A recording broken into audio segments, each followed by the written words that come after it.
They're called Twihards. That's because as far as fans go, they're some of the most hardcore you'll ever meet. When the latest installment of the Twilight Saga, Breaking Dawn Part 1, was set to hit theaters, the Twihards came out in force, some even flying thousands of miles just to camp out for the movie's premiere and hopefully get a glimpse of their favorite star.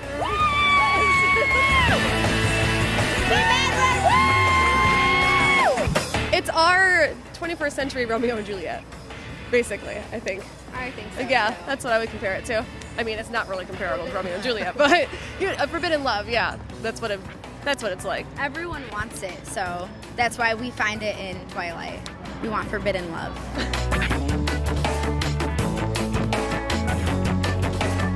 Well, being an older lady, I've kissed a lot of toads, so it'd be nice to find a nice sparkly vampire to, be eternally blissed with. Coming from Australia, we've never experienced anything like this. People have been genuinely lovely and helped us out, and the cast have been great that have come down to visit us, so we've had a great time.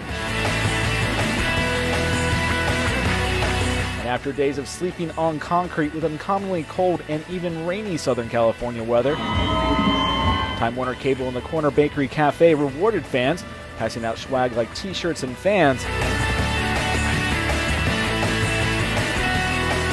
But even more important to those camping out for days, breakfast. Well, we partnered with Time Warner Cable today, and we just did what we do best, and that is to feed the day.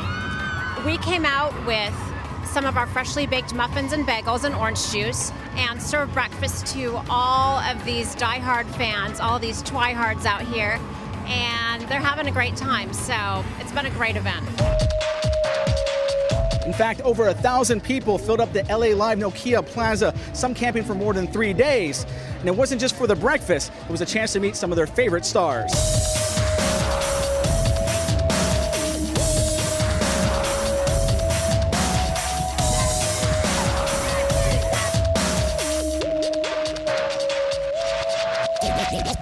What's this experience like with all these Twihards that come out for this? You guys had them camping at Comic-Con, camping out here for 3 days. Would you ever camp out for something like this? I thought if like Lord of the Rings came out later, like came out now, I'd want to camp out for it. It just came out too early, you know? But if it came out now, I would camp out for Lord of the Rings. So what's the experience like having these people knowing they're waiting here for so long to see your guys' movie and then be able to interact with them like this? It really is an incredible feeling that people actually, to know that people actually want to go see what you're doing is like incredible, I think. And I'm just so excited just to be able to be a part of it, you know? It's amazing. Y'all are the best, honestly. I really appreciate it. Without them, we wouldn't have been able to make New Moon, Eclipse, and these last 2 films, so it's indescribable. It's overwhelming to get 2 scripts and they're kind of like that fat, and you're like, oh my gosh, we got to shoot all that. And you're shooting it for 6 months, and after those 6 months, you're kind of ready for it to be done. But at the same time, these are the last of them, so you're a little sad.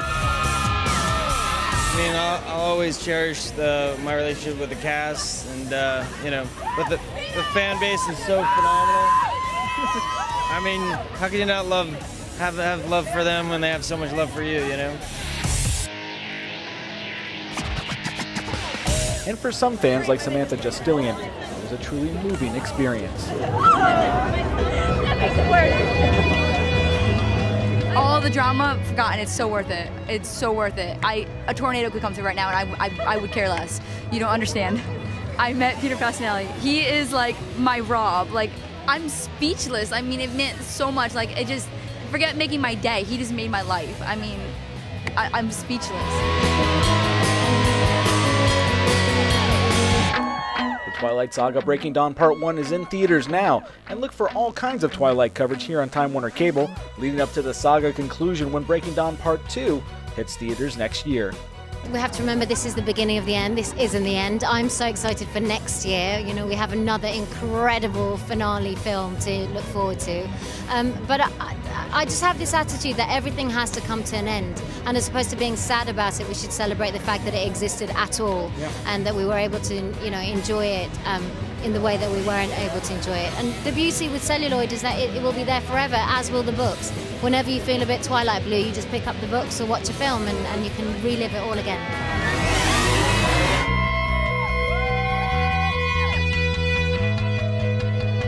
From Camp Twilight in Los Angeles for Time Warner Cable,